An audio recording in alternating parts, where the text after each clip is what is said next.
All right, guys, we are back here with another couples therapy. Me and Brandi. Because of the season that we had, we was in between Halloween and Christmas and stuff like that. We wanted to do one, or I at least wanted to do, because I picked this one. Wanted to do a movie that kind of fit that area, kind of both at the same time, and we did. A lot of people's uh, not I wouldn't say favorite movie, but a lot of people loved the movie. Became like a cult classic and stuff like that. Gremlins, the very first, the original one, the movie famous for Gizmo. I mean, pretty famous. I mean, they still sell merchandise for this film today, Mhm. after all these years and everything else. But yeah, let's talk about the movie. Me and Brandi sat down and watched it together. What'd you think, just like in general terms, Brandi? I didn't. I didn't remember it being so scary. Like I don't. I haven't watched it since I was little, so I don't remember some of the stuff that happened. I was like, "Ooh, that was a little gruesome." I'm like, "How did our parents let us watch this when we were little?" But they did. They let us watch it. I mean, I love Gizmo. I had a little Gizmo. I had a little, the plastic ones, the bigger ones with the ears. So like, I had a probably about this big Gizmo. Growing up, me and my sister had them. Um, I do not like the other guy. What was his name? Oh my god, the main one that turned like bad. Spike, was it Spike? Yeah, Spike. Mhm. Yeah, he was. Yeah, watching He was a some of main. that. Oh, that was you. You got the stripe in the in your beard. Yeah, and this has been one of my like favorite movies. I understand the movie has like a couple of issues and stuff like that. I mean, my cat agrees, obviously. I hear him in the background, but like a couple of pieces of information though about the film. So this was executive produced by Steven Spielberg, which was Mhm. obviously a big name already. He had already done like some Indiana Jones stuff and everything else. It was obviously pushed with a big marketing campaign, especially for like toys and stuff, because everybody Mhm. thought Gizmo was cute as hell, Mhm. all that good stuff. Howie Mandel uh, did the voice of Gizmo Yep. for the film. But yeah, it had a decent amount of things. Like some people criticized it at the time because it had a lot of like a couple of violent sequences. They were kind of related back with like Temple of Doom, because Temple of Doom had like the heart being ripped out of like a person and stuff. And people was Mhm. like, man, we don't have to have that kind of stuff in the film. And that kind of caters to where you were talking about. Like you forgot, like it actually had some scary stuff in it. Like it Mhm. wasn't just, oh, like super, like I don't think it's like um not for families, but I also think you probably wouldn't want to watch this with like say a 4 or 5 year old. You could push it to up to like a 8 or 9. I think because I don't think it's super bad. I think it's got some scary moments, but it's not like it ain't scary movie style. You know what I'm saying? Like What year it did it doesn't come get out? to that. The year it came out was 1984. I was 4. So this coming out, I was Right. about So like it's something definitely you wouldn't want 5 years old, to. Yeah, go when ahead. it finally, got out to the cable area. So I was like 5, 6, so my sister at the time was, so if I was 4 or 5, my sister was 3, Mm-hmm. 6, 3 and 5, 3 and 4. So because we were 2 years apart. So me and my sister were watching this at a young age because my dad, he had his own neighborhood Blockbuster. He was the Blockbuster guy, so he would record all new movies, and then like the neighborhood would borrow them, and he had his own system. So Gremlins we watched when we were little. So we had we had the little Gizmo. Me and my sister had the Gizmos. My mom would buy, not one of something and we'd share it. No, we had a couple of Gizmos in the house because me and my sister did not share growing up. So we had our own.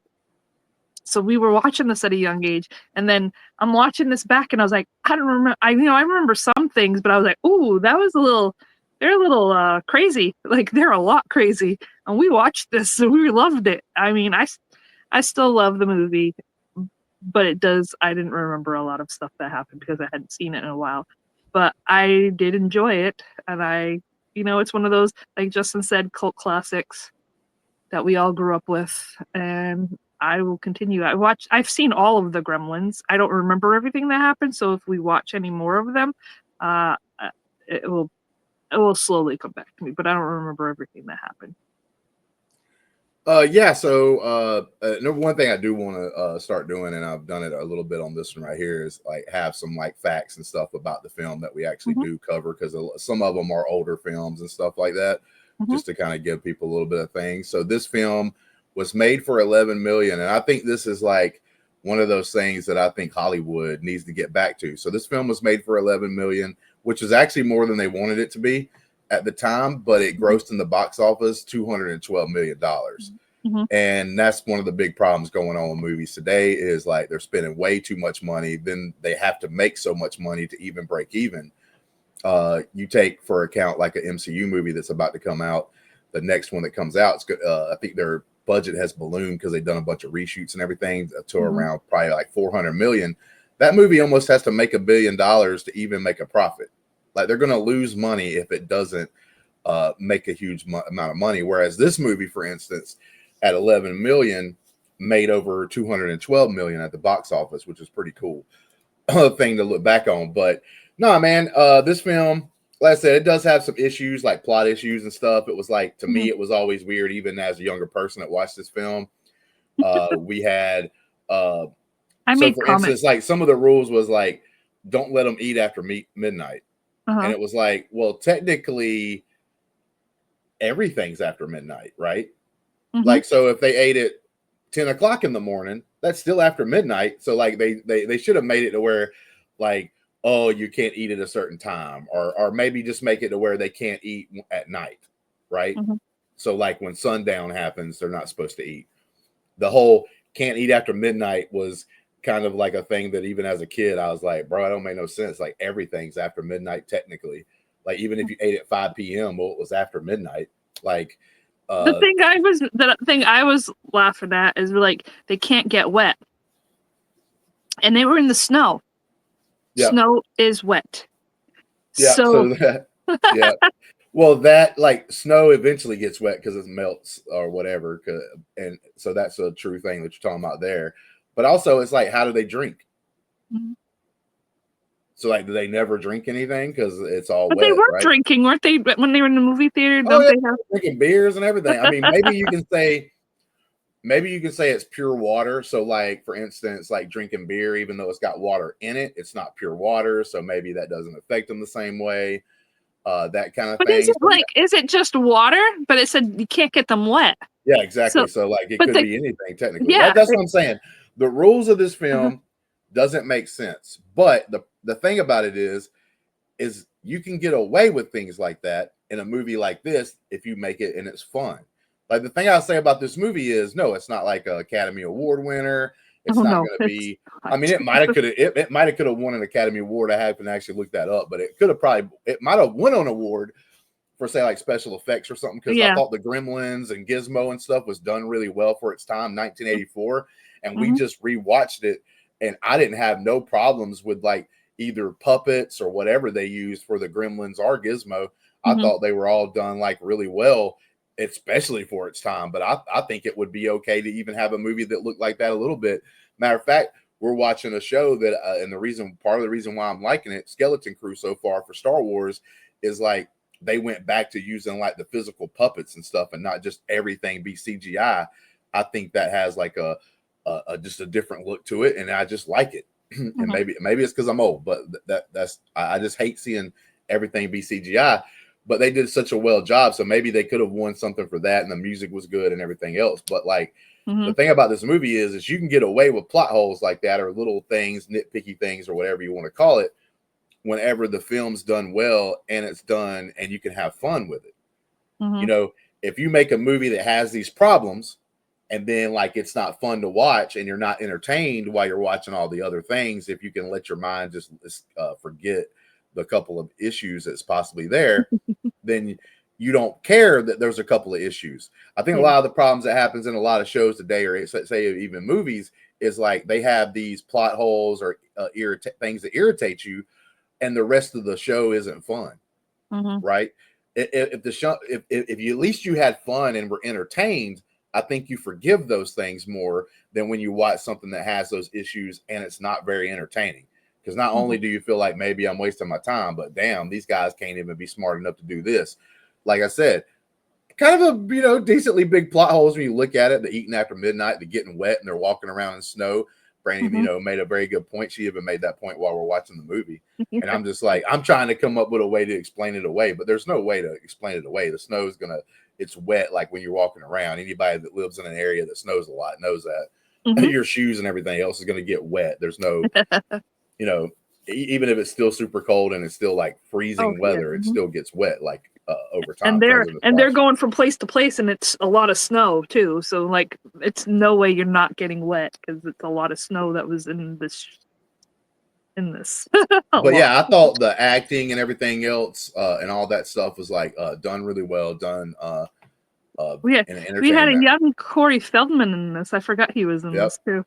Him, I thought it was cool. Like these are the things that like set up movies and stuff, and like I wish they would go back to a little bit. Is like, for instance, like the family setup. We don't have to spend a huge amount of time with the family, but you got that little bit of time with his mom, so you kind of understood like what kind of character she was and everything else. And then she even has the scene where she like goes at like and almost kills all the damn gremlins. She was a badass. Yeah, she almost kills all the damn gremlins and everything else, which was like pretty cool and fun to see. And then like but you also had the dad who was a little quirky. He was like an inventor and he had these great ideas, but like they didn't really work very well. He wasn't even home. He wasn't home. He was on the road. Yeah. So like you have these like things that are happening in the movie, and like I said, you don't have to have a huge amount of time. You get a couple of scenes where the dad loves his family and he kind of hates being away from them for like Christmas time and stuff like that.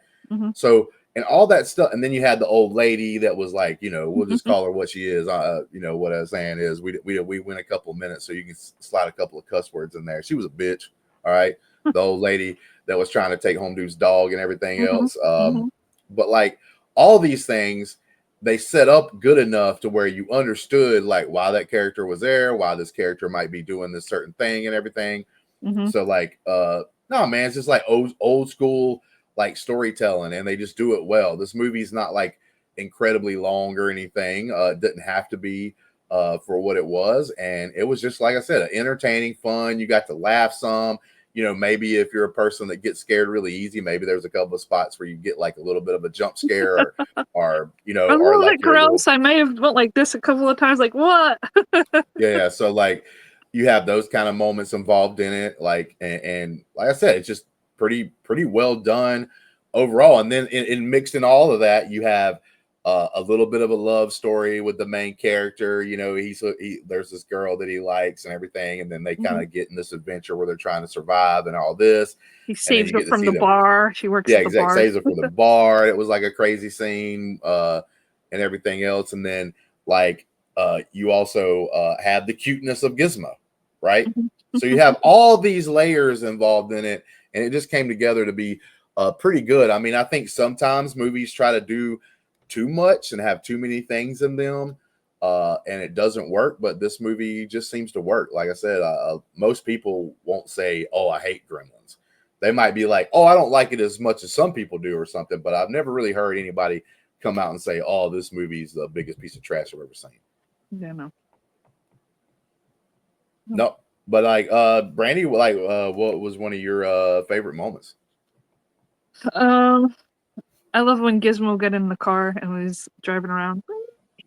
But see, like even that's another old school storytelling thing. You get to see Gizmo. He's like in that room in the attic or whatever, watching TV and stuff. And one of the shows or movies that he was watching, like has like the race cars and stuff, and he's like pretending like he's doing that in the bed while he's laying there watching the film he's watching. And then it comes into where he gets in a little, like, basically, remote, not really remote control car, a battery operated car that he's able to get into and like come in and try to save the day. I think the funniest part was like he literally missed. He did all that. He's driving through the store, you know, all these things is happening. He's trying to get there, and then he does like the shovel jump, and he just kind of lands in the water. He doesn't like, or no, he falls off, but like he kind of like maybe I guess distracts it a little bit. But you think, oh, he's gonna like jump out, and you know, and the car is gonna like hit the gremlin and knock him and kill him, but that doesn't happen. So it was kind of funny how it was like a big setup for it, and then it really didn't pay off the way you thought it was going to be. It was kind of like clumsy. Like I said, maybe it was a distraction enough to where like, you know, the main character could end up getting the advantage or whatnot. Because Spike was about to take him out. He had a chainsaw, all this stuff. But they had so how they got him was that the father was selling his inventions to people, and he was at a store, and there was a little boy that, you know, come into my grandpa's store, we need to, you know, come see what we got so you could buy things. He was trying to get him, but it was like like down, he had to go through the alley to get down there, and like, this is a store, but it was like an unusual store that this man had, and that's where he seen the mogwai, and he wanted it, but the other guy was like, no, we're not selling it.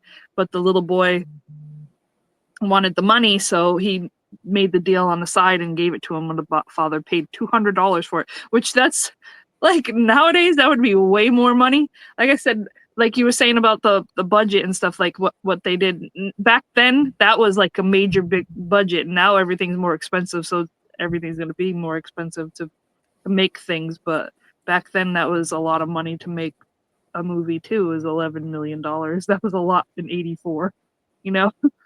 No, yeah, but even that has some setup, right? So like, because he's having to do it in kind of a shady deal, because the kid's trying to get money because they were fitting to have their stuff like repoed or whatever. So like, he's trying to get money for his grandfather, so he's trying to do whatever he can. He has to say the rules in kind of a hastily manner. Now the dad does like get the rules. He does say the rules whenever he brings the Mogwai home, but it's like there's not as big of an emphasis. Like, you can't do this, you can't do that. It's like super dangerous and stuff like that. And then so that part was pretty set up. The boy was trying to follow all the rules too. It was just Corey Feldman's character came and was clumsy, and he spilt the water, and it got on him. And then you see what happens, why you can't get wet, and then all of them, and then they're like, oh, well, cute. To be honest with you, because they come up and they get like basically other Gizmos, Mogwais that come out, and they're still kind of like cute looking and everything. They're so cute. At first you're like, oh shit, I just came into a money market. We get him wet, we can like sell these things off for other people for pets, kind of thing, because they were having struggles with money too. And like I said, the even though the other Gizmos, you know, like Mogwais, were like not as cute and lovable and cuddly. No, they were mischievous. That's what they were. They were mischievous. So then they started playing things, and then the main one, Spike, was the one to get all the rest of them, you know, to be a little badasses.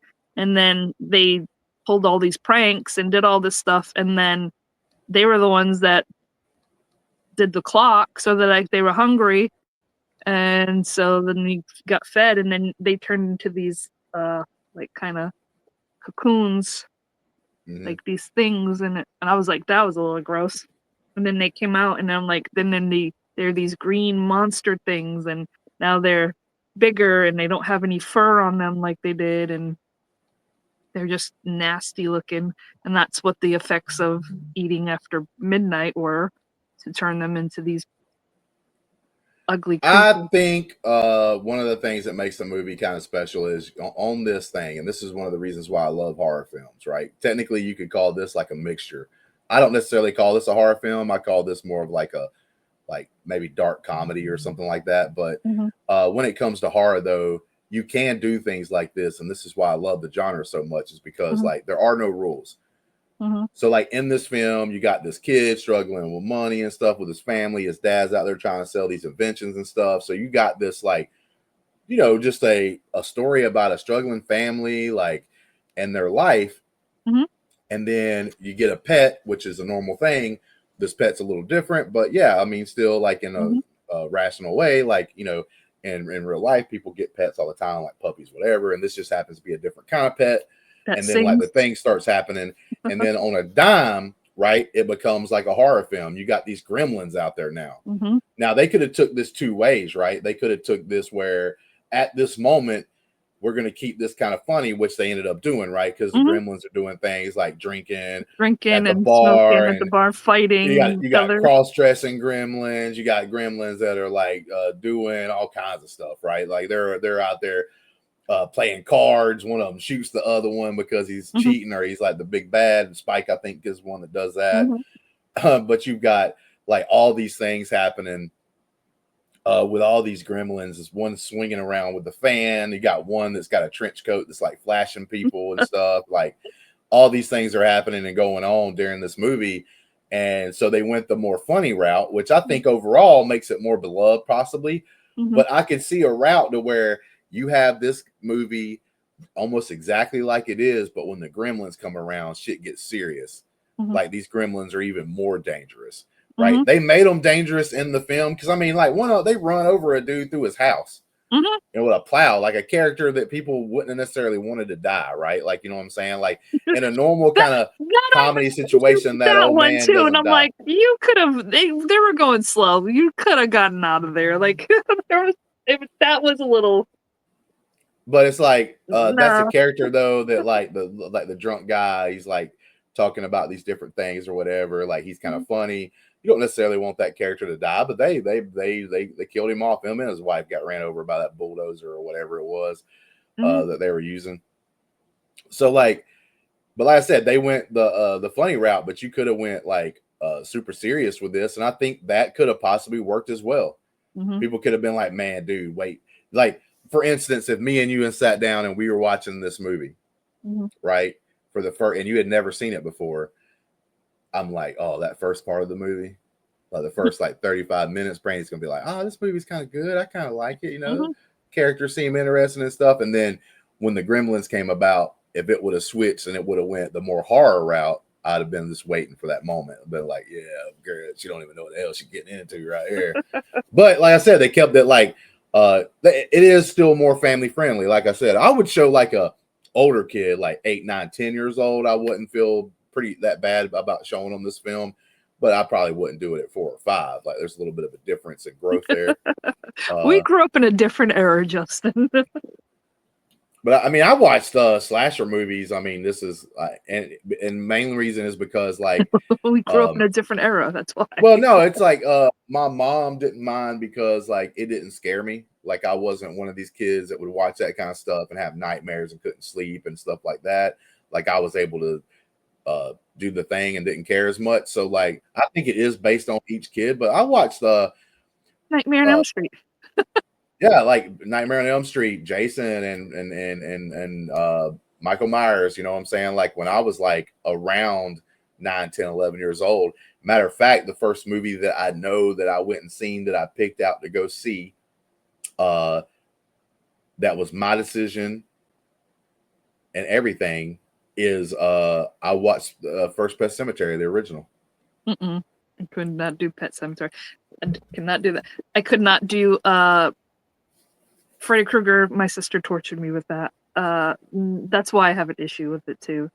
And I Mm-hmm. just some things seeing it is like I know it's fake. I know all of this is fake, but Johnny Depp being sucked into the bed and all the blood coming up like that scarred me. I did not sleep in my bed. I would So yeah, go, I would sneak in my mom's room and I would lay on the floor by her. I would sleep outside. If they locked the bedroom door, I would bring my blanket and pillow outside their bedroom door. Yeah, because I was that scared kid that did not like that. And my older sister tortured me with it. uh, And she Pets. knew. Well, I She looked knew this it was up. Pet Cemetery. I was actually right about the age because I just wanted to make double sure. But Pet Cemetery was released back in 1989, so I was born in 1980. So I might have even been 8 years old, according on what time of the year the movie was released, because my birthday's in September at the end of the year. Mhm. So I could have been even 8, years old, but possibly 9 years old when this movie came out, Pet Cemetery, and I like went and watched it. Now, like I said, not every kid's going to be that way, Mhm. but this movie, Gremlins, is not even close to any of that. No, Couple it of did. moments, It had its the moments that I'm like, ooh, that was questionable. Like the teacher, I would say the scariest, even though obviously I'm not like I love all these kind of movies, so I don't get scared personally, but Oh yeah. I can still realize what might be the creepiest or scariest things in the movie that people want to watch out for. The scariest thing in this movie, to me, would be probably the teacher, or the teacher that was like the scientist or whatever, but he taught science, and they had took one of the Mogwais there, or the Gizmo there and stuff, to like so he could do a test or whatever on one of them, and so he's doing that. One of them does turn into a gremlin because it was able to get food after midnight and everything, and then we see that sequence where he's like trying to get him because he gets loose out of the cage, and he's trying to like find him. He sticks his hand in there with the candy bar, like, oh, you want some of this, you know what I'm saying, trying to get the thing to come out. That was probably the scariest sequence, I would think. I mean, what would you think is scarier than the teacher scene? The one with the mother and stuff, and then that was gross and stuff. And then she gets one in the microwave and turns it on and yeah, but I felt like she was like whooping those things' asses. Oh, she was like, whooping their ass, but that was kind of gross. Like, but that gross and being scared is different. Yeah. I mean, it all scared me. It was gross. So, yeah, no. But no, it definitely was like the scene you're talking about, because she like puts one of them in the food processor. Yes, the food processor, and she puts one in the microwave, and that was a little gruesome. That was the gruesome part of him. I mean, I guess like the part or the scene where she's like almost got him. She's down to the last two. You had Spike and one other one, and you had the one in like the Christmas tree that jumps out on her and almost gets her. That one too. That one I would be like, would have freaked out. Did freak out. Justin didn't get to see my facial reactions because I didn't have my camera on when I was doing it, but I was kind of like cringing. I was like, yep. So overall, the movie, like, what kind of score and stuff do you give it? About a 6.5.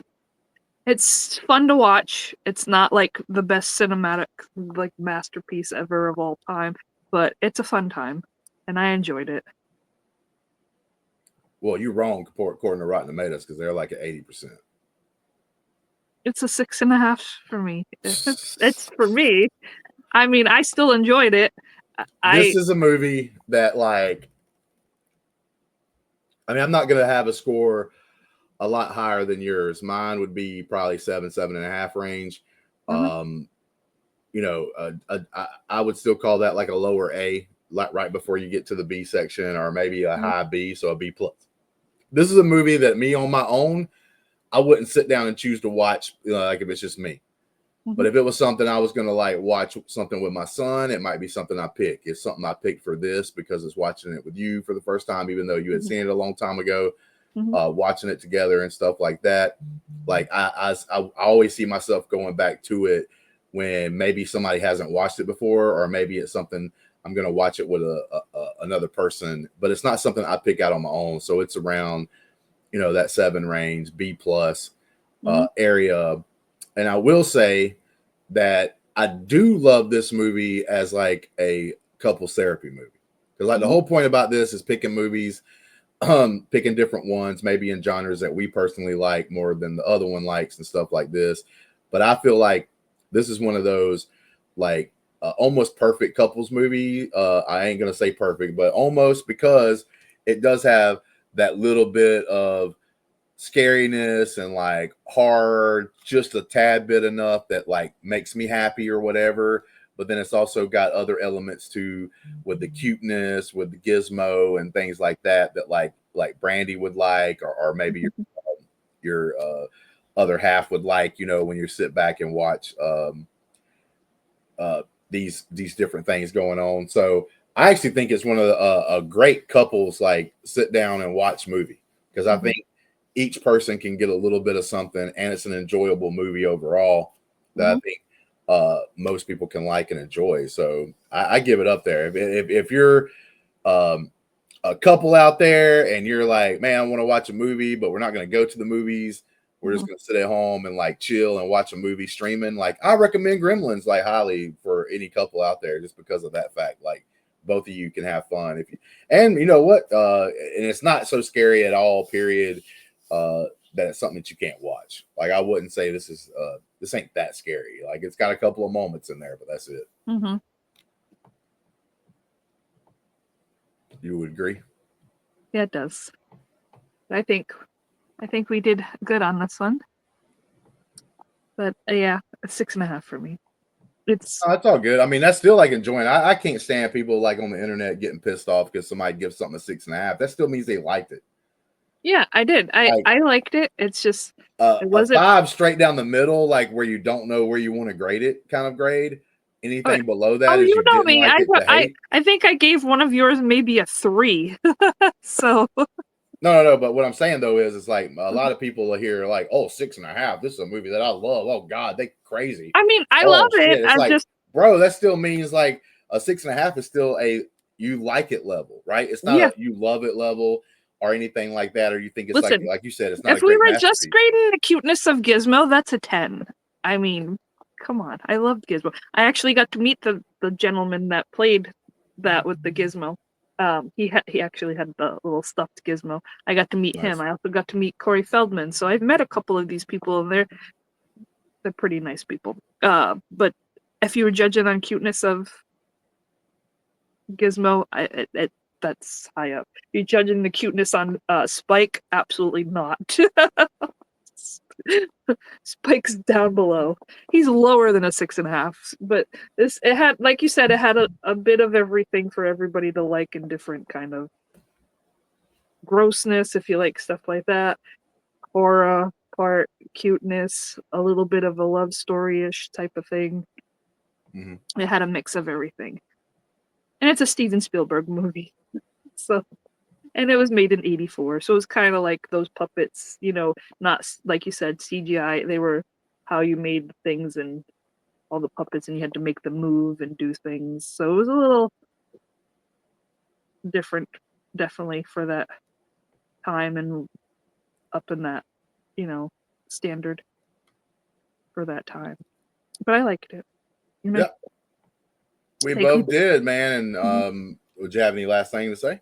No, I said I think I'm pretty much said everything. It's almost time for me to skedaddle. Yep. All right, man. With that being said, we're getting out of here. Thank you guys for watching. Please like and subscribe. Grab yourself a cup of coffee right here. This is actually a cup I got while I was in Salem, Massachusetts. And the thing I didn't realize about it when I got it, this motherfucker glows in the dark. Oh, it does. Yeah. Yeah, the white lettering and stuff, and the pumpkins and everything actually glow in the dark. Pretty damn cool. Grab yourself a cup of coffee and join us over there in the Discord and everything, where we talk about movies and all that kind of good stuff and everything else happening around the world, doing our thing. But with that being said, thanks, Brandi, for being on here doing couples therapy. Thank you, baby. And we are out of here. Peace.